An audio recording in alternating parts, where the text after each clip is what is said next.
Hello, Blessing. I don't know if you can see me.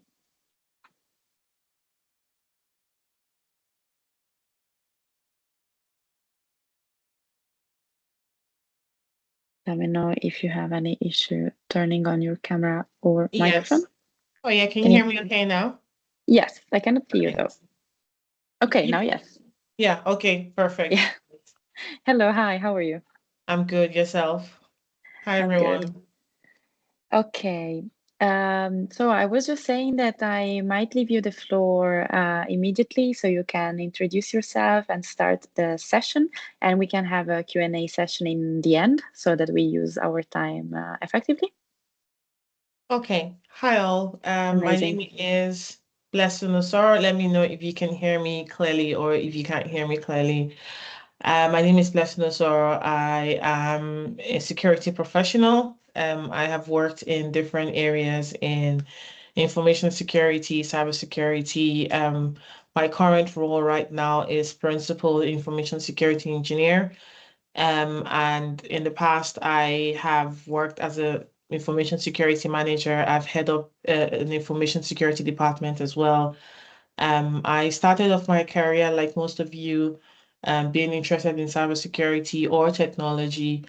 I hold two masters in cybersecurity and a bachelor's degree in telecommunications engineering, and I studied in Ukraine, Kharkiv to be precise. So I got into cybersecurity quite early. Back in 2013, I was told that someone was carrying out you know, a security course called ethical hacking, and I had free time on my hands, so I was like, why not? So I enrolled in this ethical hacking course, and that was how I started my career in cybersecurity, and while I was still in my university in Ukraine.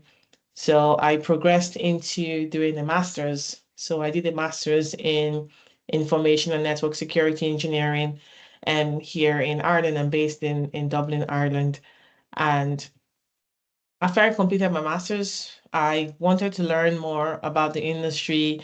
I wanted to be a security analyst, believe it or not. I'm sure some of you may or may not have that aspiration, but for me, it was very important to be at the foundation of where everything happens, which is really the role of a SOC or a security analyst, where you get to see all the threats, you get to see the monitoring, you write incident response reports to customers or to clients or internally. So I wanted to do all of that. So shortly after my master's and in Ireland, I started working for a boutique consulting company, and I was a security analyst there. So my roles were really just monitoring the environment, looking at network logs, understanding them. So you have all your CompTIA Security Plus certifications that I'm sure some of you may have done or are aspiring to do. I also wrote the CompTIA Security Plus certification because it also helped me in my role as a security analyst, and also just kind of understanding how other security analysts in the industry, how they tackle certain activities, they tackle certain certain, you know, things that they would, come across in their own roles. So I like the CompTIA Security Plus certification because it gives you kind of like a real life scenario on what to expect as a security analyst. Shortly after that, I moved into security engineering. So if you recall, I already have two engineering degrees for my bachelor's and my master's, and I wanted to, have that experience of engineering, work behind the scenes. So when you're a security analyst working in a SOC, you're liaising with customers depending on, the company that you work for. You're also writing incident reports. But when you move over to the engineering part of, security, you're responsible for the tools that the security analyst or other technical people within the company will use. So I was responsible for, managing the back end of the same, which is basically your monitoring to, the log collection, log digesting tool. You probably would have come across it, SIEM. And also I was, responsible for the antivirus technologies that we had. I was responsible for IDS, the intrusion detection systems, the IPS. I was basically just responsible for all the toolings, integrating them for customers, configuring rules around them, making sure that they work as they should. That was interesting. Engineering was good. It was fun. It was tough. I'm not gonna sugarcoat and say everything was okay.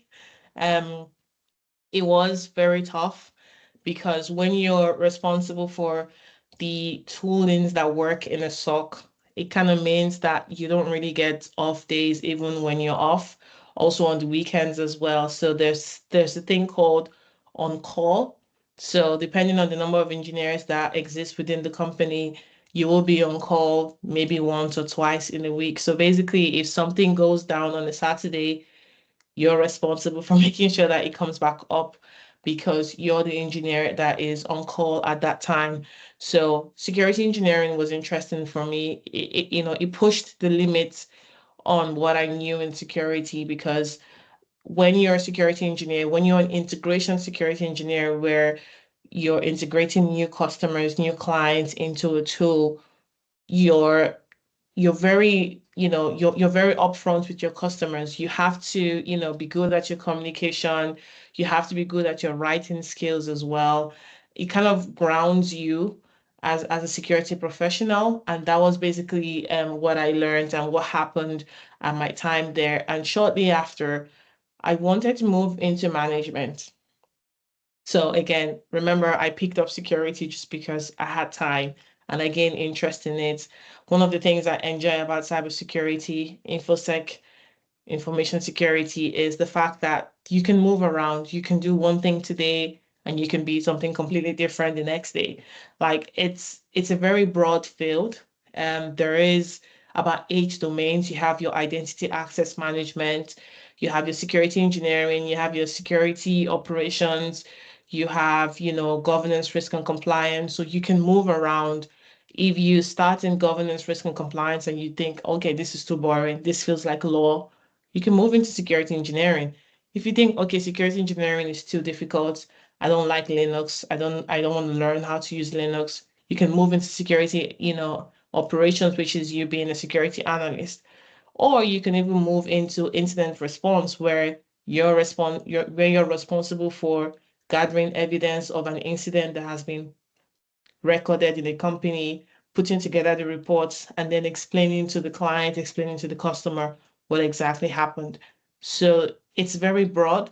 And I think one of the advice I want to give to all the group here is don't box yourself. Don't feel like, okay, I have to do this. You don't have to do this. You have to do what's important for you. You have to do what's interesting for you as well. And something that you enjoy, because you will find a space in security that you enjoy. And again, remember there's 8 domains. So if you don't enjoy 4 domains, you definitely find something in the other 4 that you will enjoy. So I wanted to be more in management. I wanted to understand how the decisions were made. Because one thing you should understand in the technical aspects of security is the people that make the decisions for where security goes are the business people. They're not the security people. They're not the technical people. Believe it or not, security is there to drive the business to take more risk. Security is not, or the security department is not a profit making center, it's a cost center. So the company will spend more on security in hopes that security will help them make more money. It's very difficult for the security department to calculate how they are making the business money. But one way that they can do it is saying, well, we protected you from this number of attacks, this number of hacks, and as a result of that, you didn't need to pay any regulatory fee or you didn't need to pay any ransom fee. But it's always very difficult to put that together in a calculation to say, this is my value. So the people that make the decisions for security are the business. So they determine how much goes to security when it comes to resourcing. They determine how much goes to security when it comes to the tools that security even owns. So I wanted to understand how it works, to those people, how they think. And I did my research, and one of the ways that I had to position myself from being a very technical person that I had been since I was in university to being someone that understands the technical and the non-technical side was increasing my liaison with the customers that we had. So if you remember, I mentioned that I was working in a boutique consulting company. So we had a lot of customers, and I would have meetings with those customers. I would go to conferences and meet those customers and talk to them. So I was getting better and improving my public engagement with the customers. I also started doing, public speaking as well, which really kind of helped me be able to translate technical security things into non-technical way. Because you see, when you talk to business people in your company, you wouldn't say to them, oh, this vulnerability CVE number is 2005. They don't want to hear about that. They don't want to hear how many number of vulnerabilities a system has. What they want to hear is what's the impact? Is this vulnerability going to stop me from doing business in Hong Kong? Is this vulnerability going to stop me from doing business in France, for example? That's the business mind, and that's how you start to position yourself into management. So I know some of you here already have your careers, in different things in the past. Maybe some of you were even managers and you want to be a manager someday in security as well. So that's another skill. Like if you're good with talking to people, even though you haven't even practiced talking to people, one of the first ways you can do that is showing up at conferences. The first time you show up at a conference, it could be really intimidating. It was intimidating for me as well. You have a lot of security professionals as well, and you're like, oh my God, maybe I don't belong here. You definitely belong here. Like, security doesn't have enough women, and we need more women in security. So you definitely belong here. One thing, you can do is get to talk to someone. It could be just one person. It could even be the speaker of a talk that you enjoyed. When the speaker comes down, maybe during the break section, you walk up to them and you say, "Hi, I enjoyed your talk. It was really insightful." You kind of just practice, talking to them. And the more you do that, the more it's going to get better, the more you're going to feel very confident, and then you start to ask questions when you're at those conferences as well, because then you're taking a scenario from your day-to-day life as a security professional, and you're posing those questions at a conference, and then you're learning more. So that was what I was doing, and that was how I was practicing being more public facing, being more, clear when it comes to how I translate security things to people that are not very security like as well. Because you see, cybersecurity is complex. It's not very easy. It's easy, but at the same time, it's not very easy. And it's very important as a professional. And I think what makes you a better professional is when you can break it down that someone that doesn't work in technology understands what you're talking about. That's how you capture your audience. That's how you help people learn, and you let people understand that security is everyone's business. It's not only the technical team, it's not only IT, it's not only the security team. It's something that everyone should be part of and everyone should contribute to. So the company I was working for, an opportunity opened up where I was able to pitch to them, taking up a role as a security consultant. And what did that mean in my day-to-day job? What that meant was I was also doing engineering while I took up this new role in the same company. So I decided to be that person that would carry out the audits. I don't know if anyone has heard about the ISO 27001. If you have, can you drop a reaction just so I know before I continue?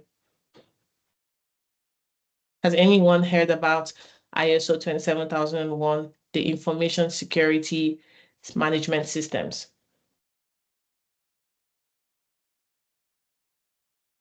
Okay, so I maybe I guess should not. just my name. I mean, my name is good as well.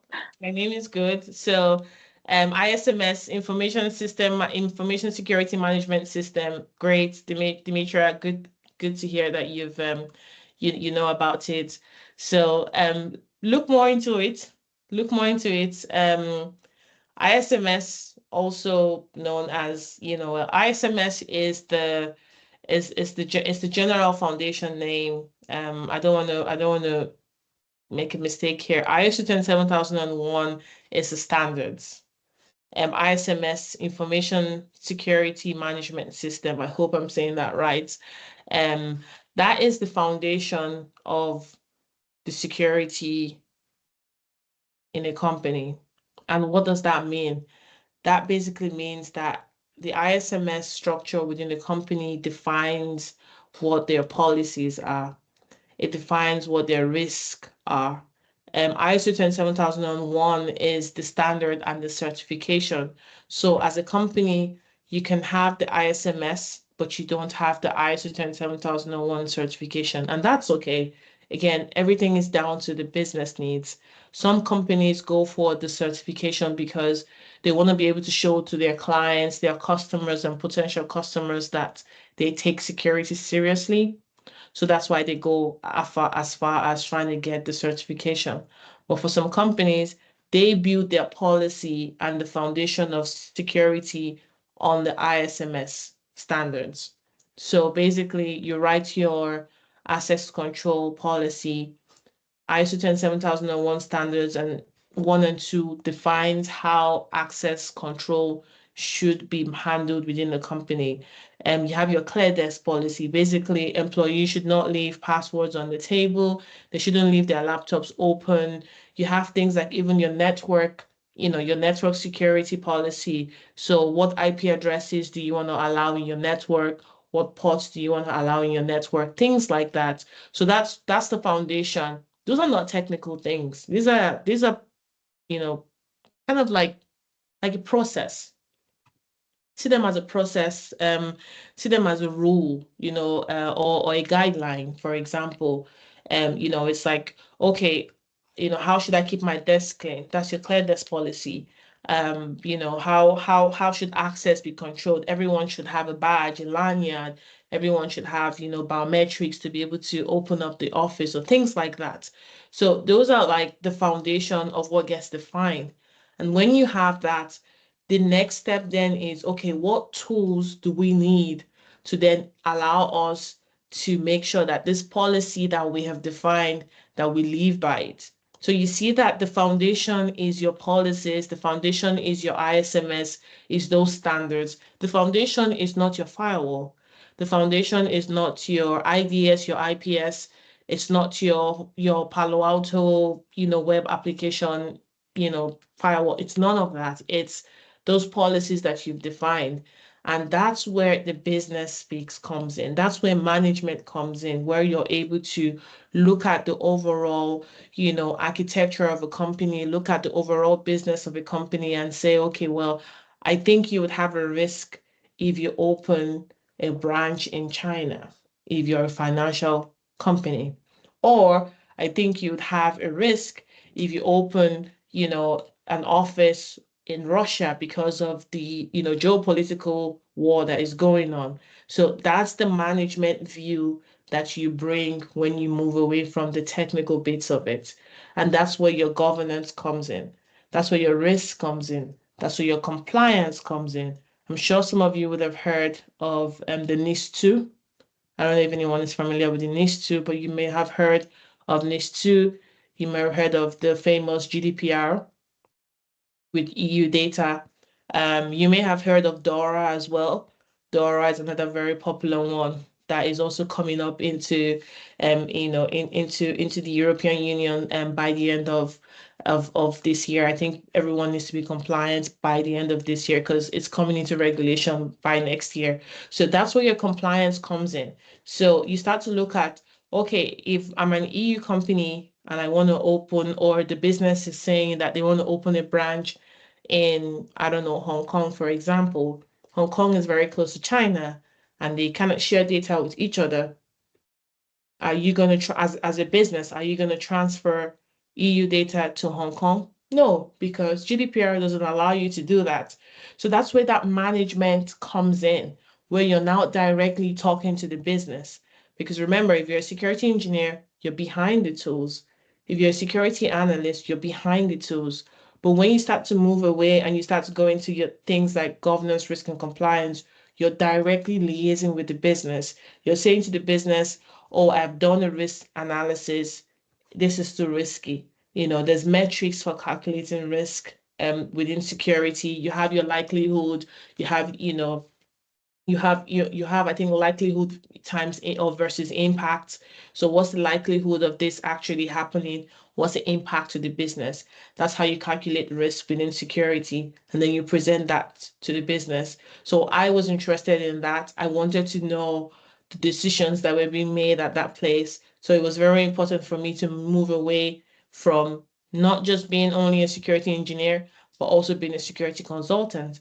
And then I started to carry out audits for companies that we were managing. One of my first companies were a private healthcare company, and they were the first private healthcare company in Ireland to be ISO 27001 certified. And I worked with them on that audit to make sure that they were able to get the certification, making sure they had the right policy in place, making sure that they had the right risk assessment in place.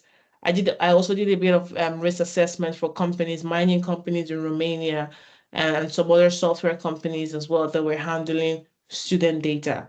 So that really helped me to show that I wasn't only just a good engineer, but I was also a good security consultant. And then it helped me pivot into my next role, which was then being an information security manager at JP Morgan.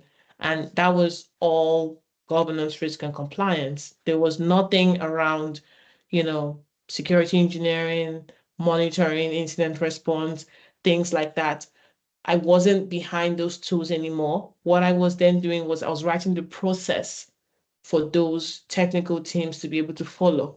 So then you start looking at your regulations, you start looking at, what does, first, when you work for a financial service company like JP Morgan, you have to be compliant to financial regulations depending on your location.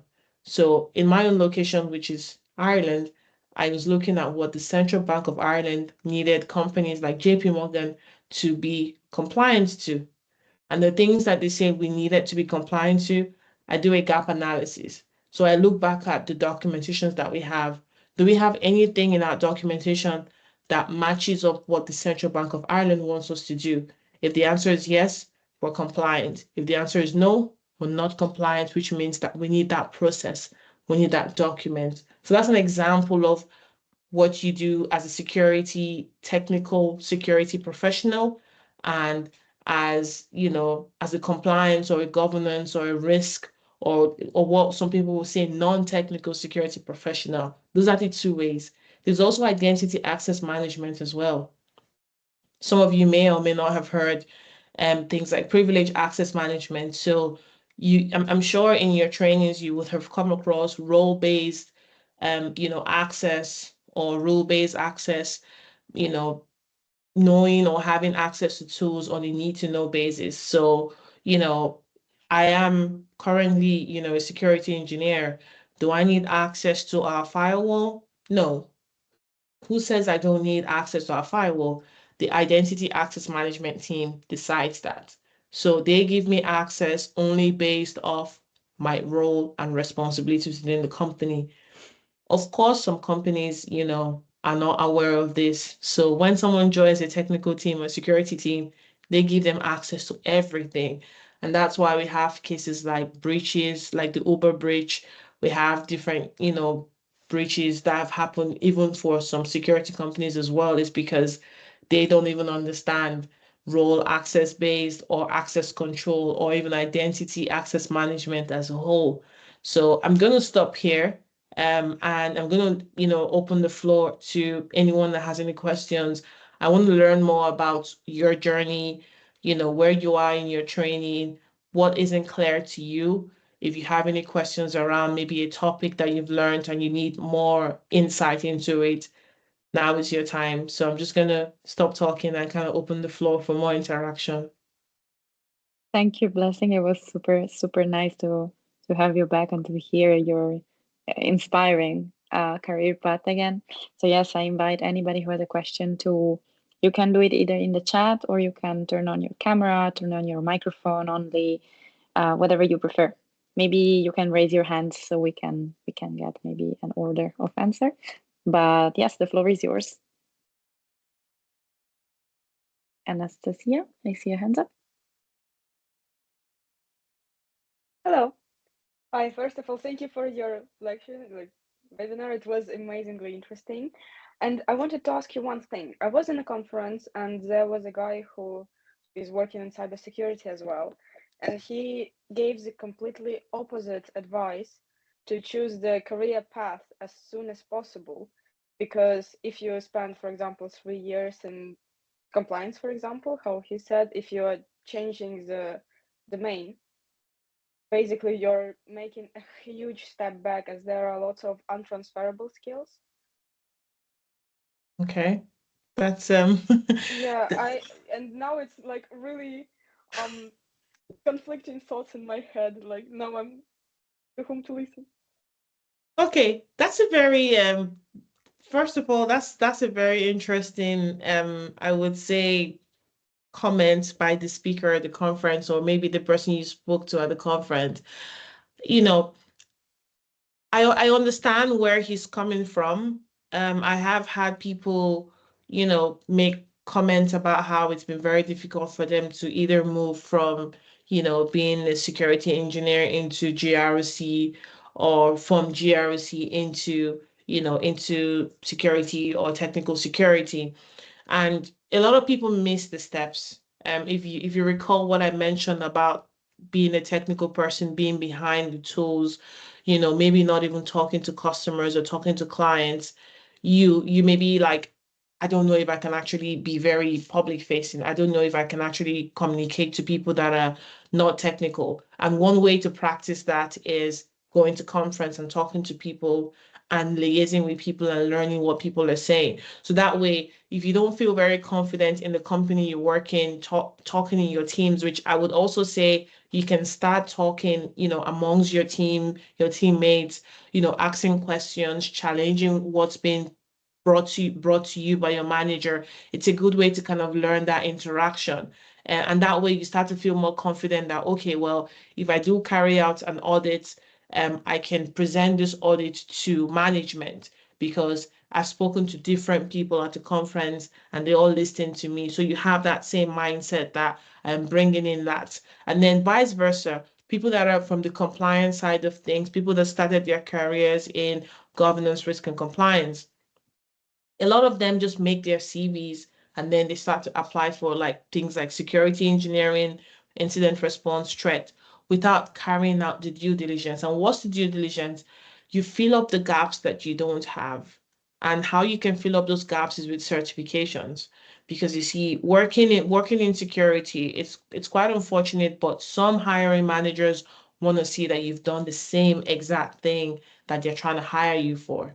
But at the same time, other hiring managers also want to see that you have those transferable skills, and they are transferable skills. Because you see, right now in my current role, where I am, an information security engineer, I'm more valuable to my team and to the company because I understand the compliance side of things. I understand the risk side of things. So when I'm reporting vulnerability numbers, I'm not thinking about the numbers, I'm thinking about the impact. And that's the best way when I'm presenting those numbers that I talk about. I don't talk about what the CVE number is. I'm talking about what that impact is to the business. So that's a very valuable information and skill that I have because I have been on the side where I've been calculating what the risk and the likelihood of the impact is to the business. So I'm bringing that back into a technical space where I'm saying, well, these are not just numbers. If these vulnerabilities are not fixed, the company could lose this amount of money because I'm aware. I can also say, well, if these issues are not fixed, the company will be fined because this is the breach of regulatory. I'm an engineer. People will be like, oh, how do you know that? I know that because I have been on the compliance side of the role. So, as a compliance manager or a governance manager, if you want to move into the technical side of security, it's very important for you to go and do trainings. You don't have to do certifications, but you have to train for those certifications. I always say when you do a certification, it needs to take you to the next level. It needs to fill up the gap that you don't have. So don't focus on just only wanting to pass the certification and say, oh, now I have it. You have to go through the training process, the videos, the learning materials, the documentation You have to read all of them, fill up your gaps. When you go in front of a hiring manager, you say to them, my career is in this. I started as a governance, risk, and compliance manager or analyst. I have done the documentation on this and I've done documentation on that. I have liaised with technical teams where they have explained to me what the vulnerabilities are, and I've been able to calculate the likelihood and the impact to the business. I have also carried out trainings in Comtiari Security Plus, where I've learned the roles and responsibilities of a security analyst and an engineer. As a hiring manager, when they hear that, they would know that you understand the both sides. You understand the technical sides and the non-technical side. You know, anyone advising you to switch careers very quickly, it always has to depend on what you want to do. For myself personally, I've moved around different domains. I did security engineering years ago, and now I'm back in security engineering. My last role was governance, risk, and compliance. I was doing audits, I was looking at policies, and today I'm looking at architectural diagrams, data flow diagrams, network diagrams. It's all interchangeable. And one of the benefits of being in security is that you do have transferable skills. You don't lose those transferable skills. So please don't be discouraged and don't let, one person's opinion really, form and shape and also put in that fear that you have to get it right at the first time because you don't always have to. And there are people as well that move around and they still don't find what you're looking for. That's also okay because there's always something for everyone. So don't feel like you have to, rush into a different field because they are not transferable skills. There's 100% transferable skills as long as you're in security. Thank you so much. You calmed me down now because, as you said, I got pretty scared that you have to do this decision right. Thank you so much. You're most welcome. Was yeah, it's super important, I think, to remember that in this field there are a lot of transferable skills that you can manage to get from a role to another. So it's never a loss of skills, but you will always be more rich on skills when you transition. Yes. In the chat, I see Tetiana. She didn't hear. What is the easiest direction to start your career in cybersecurity? She asked. Easiest direction. That's sorry, Tatiana, there isn't any easier way. It's hard work. Um, it's hard work. Security, while security is very interesting, security is also it's also hard work. It's hard and fulfilling as well. I always say to people that, you have to develop the interest first in wanting to learn. Because one thing about cybersecurity is that what I knew yesterday is not what I know today. Today there's something new. Right now, I'm trying to learn more about AWS security, and that's because the work that I do is moving towards AWS security. While I was a security engineer a few years ago, I was working on the Azure security, and yet some people might be like, yeah, it's similar, Azure, AWS, they're all the same cloud environment, but the interfaces are different. If you ask me my preference, I would say I like Azure because the user interface is easier to navigate, it's easier to understand. But because of where my role is going towards, I need to learn and make sure that I'm skilled in cloud security for AWS to be precise. So I'm not done learning. I'm still learning. Earlier this year in May, I completed my second master's in Solvay Business School, and that's a master's in cybersecurity management. I did my first master's 8 years ago, which was in 2016. And that was in engineering. And now my second master's is in management. I'm still learning more than 10 years later in the industry. So there isn't any easiest way, but there is a way to create a path for yourself. And one of the benefits of, programs like this is you get to have contacts with mentors, you get to, have contacts with industry people. You pick a path. You don't even have to pick one domain. You can pick two or three domains and say, you know what, I'm going to try and gain one skill from each of these domains. And then when you're done, creating that program or creating that plan of learning the skills in each of these domain, You then go and look at, okay, what are the job descriptions on LinkedIn? So LinkedIn could be good. Indeed is another good site as well. So if you want to be a security engineer and you're an entry-level security engineer, you go to LinkedIn and you put security engineer, you look for maybe entry level. You would see all the requirements there. With saying that, I also understand that some job descriptions will be asking you for certifications that, you need 5 years in the industry to get, and that could be also confusing and intimidating. But again, you have a space like this, you have access to mentors, you have access to people in the industry. You can always reach out to them to say, I'm trying to be, a security engineer, or I'm trying to be a threat analyst. What kind of certifications do I need? Also, the internet, ChatGPT, AI, all of it exists. So now you can ask whatever question you want to ask about certifications, entry-level certifications, industry certifications. Just be very careful not to go and do certifications that you need 5 years experience for, because it's not really going to add a lot of value in your career. But it's very important for you to study. Studying is very important when it comes to starting out in the industry, because when people say there's an easy way, there really isn't any easy way, because you have to prove yourself. The way the industry is right now, a lot of companies are looking for people that know everything, even though that's impossible. So you want to be able to say to your hiring manager, I know 5 out of 10, and 5 out of 10 is better than knowing 0 out of 10. So that's the confidence that you want to have when you go into your interviews. You want to make sure that you understand what the job is about, you understand the skills that are needed. You can show evidence, and evidence of showing that even in your CV is doing trainings, like putting things like this. So even this session is 1 hour. You have that on your CV as an experience, and you break down what you've learned from this session. That's another way that you can represent on your CV that you actually understand what needs to be happen, what needs to happen. You can say, in this session, I learned about the paths to security analyst, the path to security engineering, what a governance, risk, and compliance manager does, or what the ISO 27001 is about. That's one way to kind of explain yourself on your CV.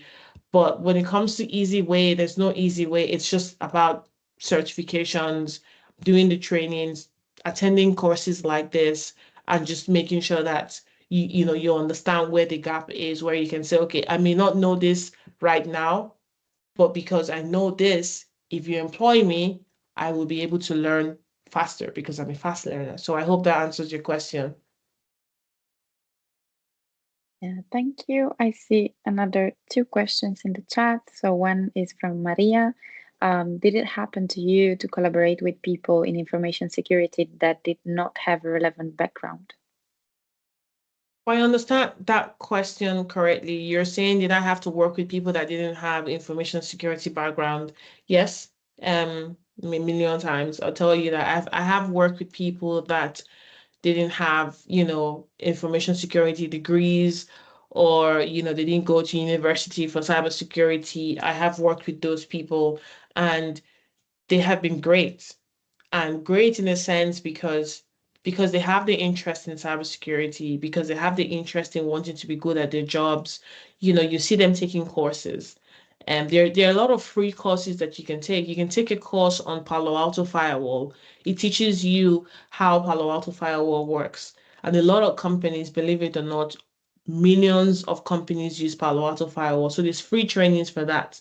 You even have the community version of IBM Curator. IBM Curator is the same. So if you want to be a security analyst and you want to know how, monitoring works as an analyst, you can go to the IBM website, go to IBM Curator community version, download that. You can set up a SIEM on your laptop at the comfort of your own home. So people that I've worked with that didn't have security or IT backgrounds, you can see that they know more because they go extra mile to learn and gain the information. So that's the advice I'm going to give here for everyone, that whether you have a security or a technical or an IT background or you don't, let the passion for wanting to learn shine through, And that will shine through because you'll be able to evidence, I have done this training, I have heard about ISO 17001, and I have gone to research it. So now everyone that was on this call that said, I've heard about it, I've seen it before,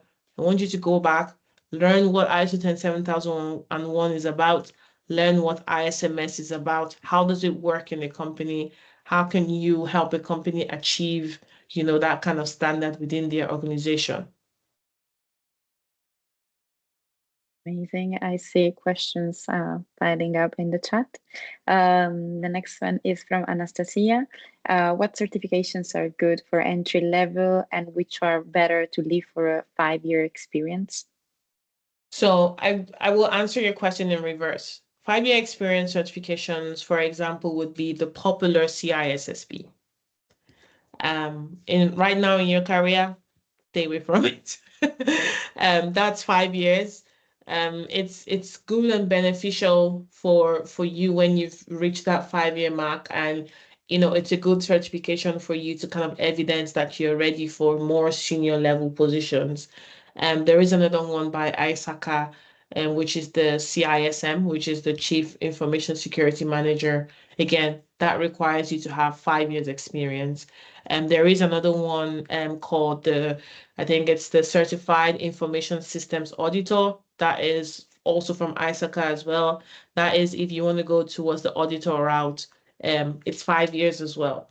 The great thing about ISACA as well is the fact that they also have some entry-level certifications. So they have there's a GIE something, I can't think of it on top of my head, but ISACA has some entry-level certifications that you can get. It doesn't need you to have 5 years experience, and they're also very affordable.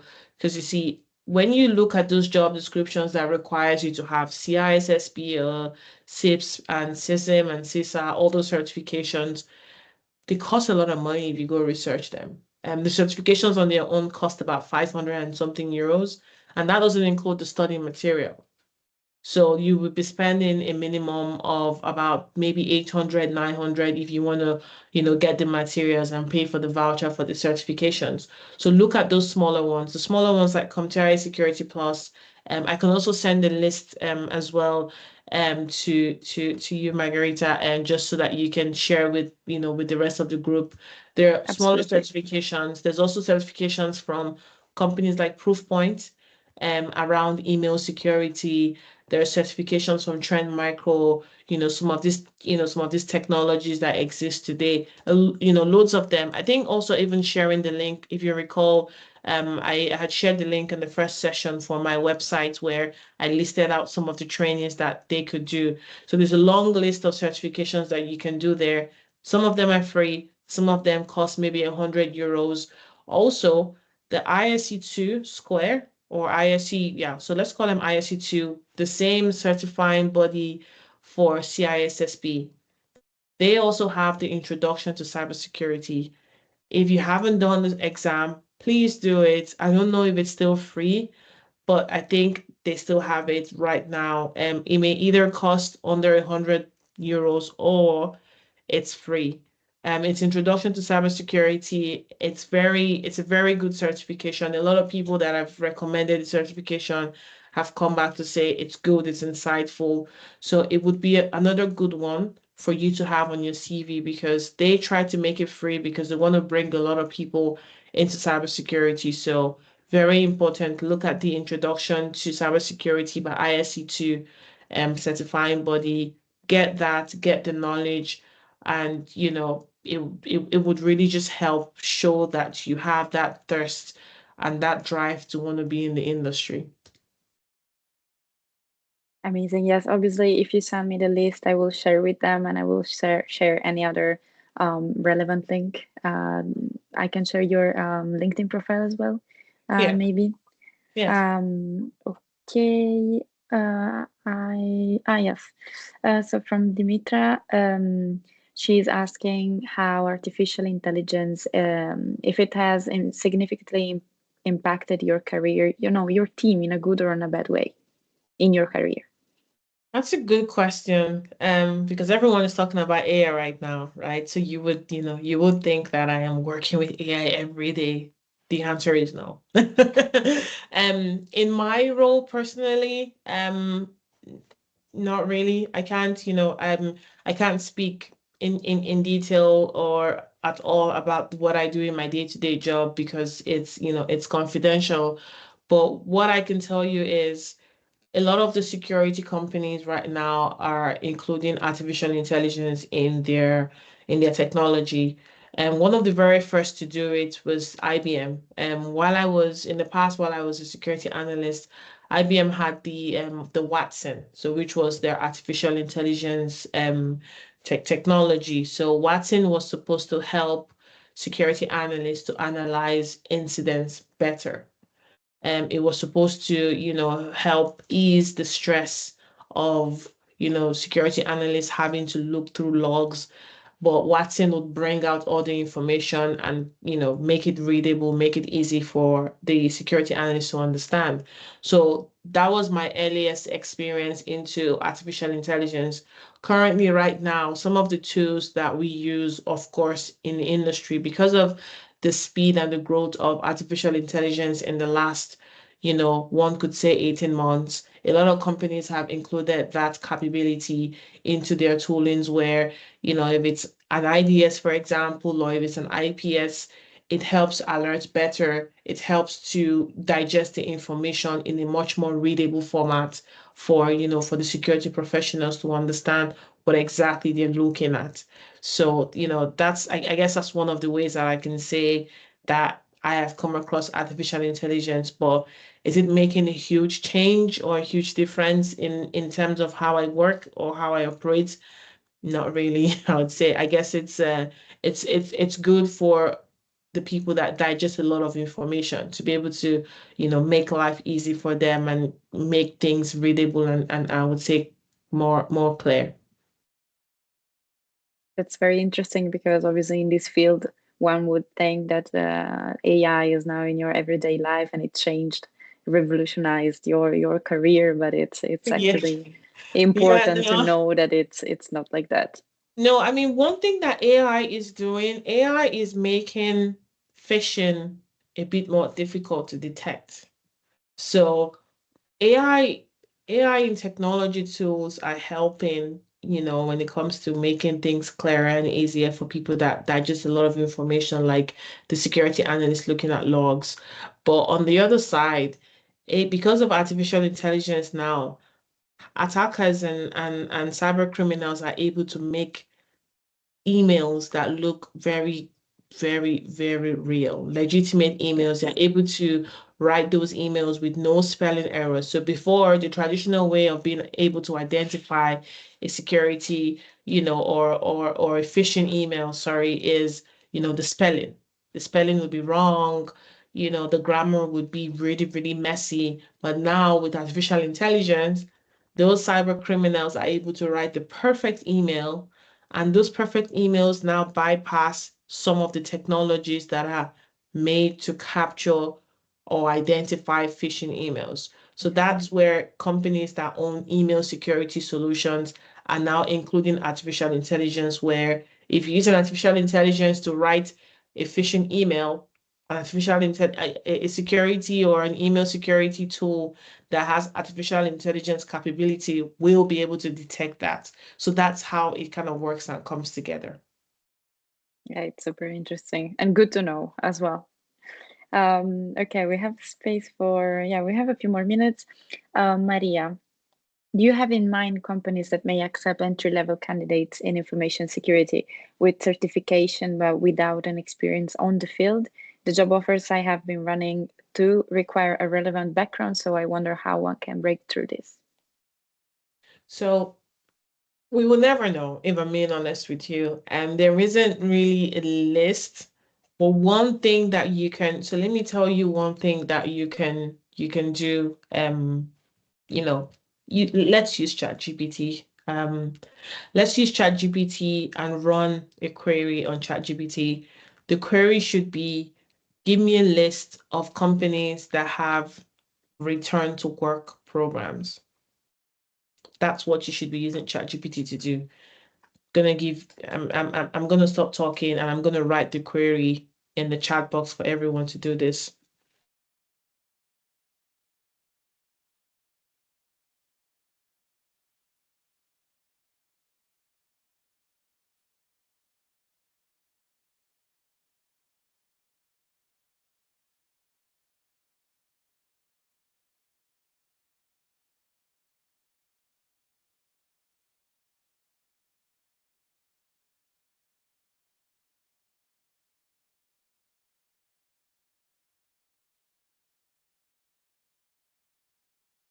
So that's what you want to put in your query for ChatGPT. And the reason why I'm saying that you should run this on any, it doesn't have to be ChatGPT, it could be your Google AI or even the Bing AI as well. Just any AI tool that you use, run this, because the reason why this is the best way to know the companies to answer your question is because companies that support return to work programs are open to getting people that don't have security backgrounds, into the industry. Return to work program really helps a lot of parents sometimes that have been away from work because they had to take time to look after their kids or raise their kids. They want to bring them back into the workforce. So parents that are willing to come back, people that have been maybe ill for a number of times, people that took career breaks, you know, these companies would help them, train them, retrain them, get them into the industry, get them into different departments. So this is one of the best ways to get a list because you see, companies don't really come out to say, I'm going to hire someone that doesn't have a security degree, but they're going to look at your CV. They're going to see whether you've done certifications. They're going to see whether you've done trainings like this. They're going to see whether you've attended webinars like this. They're going to see whether you've gone to conferences. So putting all of that in your CV really helps. They're also going to see what personal trainings you've done on your own. So remember what I said about going to the IBM website, using the curator community version. Anything that you want to learn about, you can set up at the comfort of your home. All it takes is the zeal, all it takes is the time, the effort. Like I said, there isn't any easy way. There isn't any easy way, but it's hard work that pays in the end. It's hard work that when you're finally in the industry, you understand why it takes or why it took what it took for you to get in, because then you're going to be building your knowledge, you're going to be enjoying what you do in your day to day, and you're just going to be happy overall in your professional career. So if you want to know the list of companies that are flexible, companies that are very open minded when it comes to hiring people of different background range, that's the query you want to run on your AI tool, and it would give you a list of companies that have the return to work program, because companies advertise this on LinkedIn, they advertise this on their website to say, if you've been out of work for a while and you want to, if you want to come back into the workforce, we're running the program. And most times these companies do it every year. So that means that there will always be a new opportunity for you to get into the company. This is super insightful. I didn't know about it, and I will keep this advice. I think we have time for one last question if anybody has one. Um, Marta, yes, sure. Nope. So, Hello, do you hear me? hello? Yes. Hi, Mata. Hi. So I have no working experience yet, but I'm wondering how easy is to change a field in cybersecurity while you're working, if you can do it inside the company, and what can be the signs to understand that maybe this field is not for you and you have to explore something new, like how much time I have to give to myself to work in a field to understand that maybe I can change now. That's a very good question, Mata. Um, I will say give yourself time, be patient with yourself, because even for me, when I started, I had a lot of personal practical knowledge. I had a lot of, knowledge from doing ethical hacking, doing professional hacking. I was doing trainings, but when I was in the industry, it was different. It was similar but different because now the stakes are higher. Now you have, a customer that if you don't report their incident on time, that could impact the business. So I would say give yourself at least 1 year and 6 months to know whether that's a space for you. Your first 6 months is to know whether you like the company.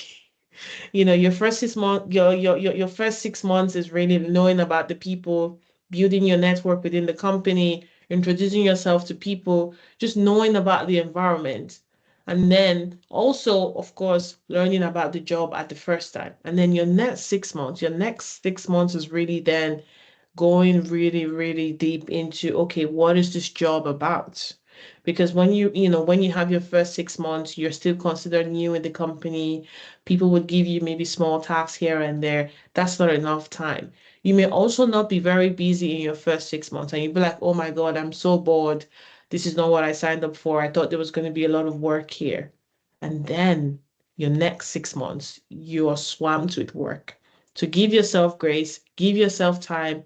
First 6 months is just to learn about the environment you're in, the industry, the company, what you're supposed to do. The next 6 months, you start getting tax up and on, and that's 1 year gone. And then you have your next 6 months. Your next 6 months, then you'll be expected to deliver. You'll be expected to operate and work on your own because then they'll be like, well, you've been in the company 1 year. This is the start of your second year. If the start of your second year into half of the year, you're still not sure, maybe you don't like the manager, or maybe you don't like the team, or you don't like the job you're doing, then you can look into the company you're working for. Do you have opportunities to move to a different team? So, for example, if you're a security engineer and you're like, oh, I don't really enjoy, looking at architectural diagrams, or having to look at vulnerabilities and report them. I want to do something else. So you look within the company. Are you working for a big company? Or are you working for a small company? If you're working for a small company, what are the other teams in security, and are they willing to take you on? Again, you don't really have to leave at that first time. You can even offer to shadow them while you're still in your job. So you can say, you know what, I'm going to be here for now because I want to make sure that I have a source of income. I want to have money coming in, but I want to learn. So you then talk to someone in the other team or department where you want to move to, and you're like, can I shadow you? Can I see what you do in your day to day? If you have some task, can you give it to me? Let me do. And, before I submit it, I will show you. That way, you're still in your role, but you're learning from some other person. You're learning from a different team. And then an opportunity could open up in that team where you then say to your manager, I think I've given 1 year and 6 months or 1 year and 7 months into this role, and I don't think it's working for me. I'd like to move on. If they're welcoming with the role within the same company, that's perfect. If they're not welcoming, you stay in your role and then you start to apply in the other, to other companies. And in your CV, when you write your CV, make sure you include the other things that you've learned from that other team in your CV. Because you need to remember your CV is not only about what you have done, it's also what you can do. So you have to make sure that when you're putting in your CV together, you're putting in, okay, well, these are the things I have done, and these are the things that I can do. And that way you put your best foot forward to be able to now know, okay, well, I gave it my best for a year and 6 months. I don't think this is for me. I'm going to move over to a different thing. And you keep trying until you find a place that you really are happy with, or a place that you say, okay, well, this is a lot of work, but it's good work. And then you build your career from there. I hope that answers your question, Marta. Yes, it was really, really useful. Thank you so much. You're welcome. Thank you very much, Blessing. It was amazing to have you back with us, and it's always enriching and inspiring to hear from you. I will follow up with an email to the participants and who could not attend with the recording of the session, your list of certifications, and your LinkedIn account. So thank you everybody for participating. Thank you very much And for your time. if you have any question, any issue, just drop me an email, and see you the next webinar. Thank you very much, Blessing. Have a nice evening. Thank you. Bye all. Thank you so much. Bye.